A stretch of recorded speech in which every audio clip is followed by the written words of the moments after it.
In this lesson, we're going to talk about the SLN function, also known as the straight line depreciation. Now, this function allows us to calculate how much value an asset loses each year or whatever period you choose in a consistent, even way over the asset's useful life. So you may want to know if you have, let's just say, a car, year over year, how much is it depreciating? Now, if you take a look here, these are the arguments within the function. We have cost, salvage, and life. So what is the initial purchase price of the asset? Then salvage, this is something that we come up with. What is the value at the end of the useful life, right? So that might be an estimation of how much you think that car is going to be worth at the end of its useful life. So another way of looking at it, the salvage value is how much money you think you can get for the asset when you're done using it. It's the estimated resale, scrap, or trade-in value after it's no longer useful for your main purpose. And then the life, that's the total useful life of an asset in years. Now let's go ahead and go to the exercise, and we're going to see here I've got it all laid out for us. We've got computer, office furniture, company car, and printer, and I've got it all broken down here for us. We have the initial cost, how much we paid for the computer, for the office furniture, etc. And we also have the salvage value, how much we can estimate it's going to be worth after the end of its useful life, and then also how long we think these things usually last. Computer, maybe about 6 years. Office furniture, 10 years. Company car, maybe about 8 years, etc. Now here is the actual formula. Let's go ahead and break this down now. So I'm going to go ahead and double click on it, and you're going to see very simple. It's just these three arguments inside here. So what is the cost? And you're going to see that is $1,500. And then you can see there is the salvage, 300, and then there is our useful life.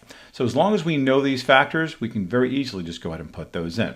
Let's go ahead and see it in action. So I'll go ahead and do it for office furniture. So we'll get out of this function, get rid of the one for office furniture, and I'll just start typing it out. Equal sign, SLN, cost.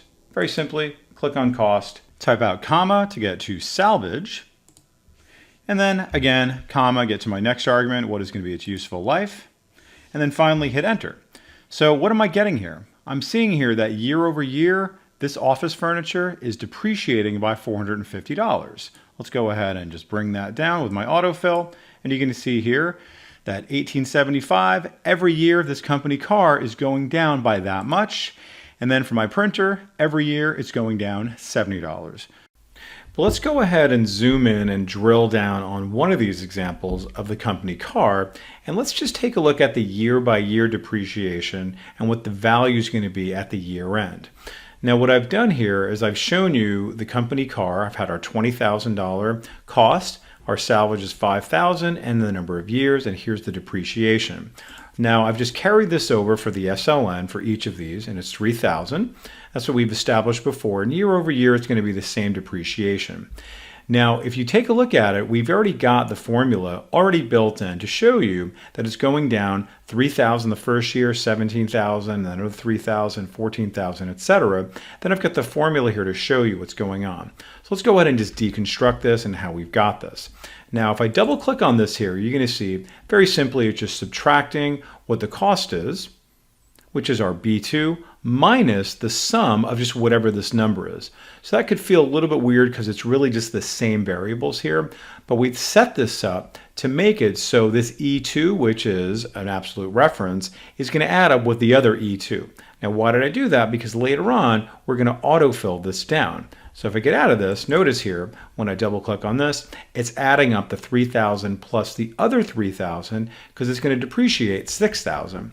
I double click on this, notice how it's bringing in all three of these numbers, it's going to depreciate 9,000. So let's go ahead and just see once again what's going on here.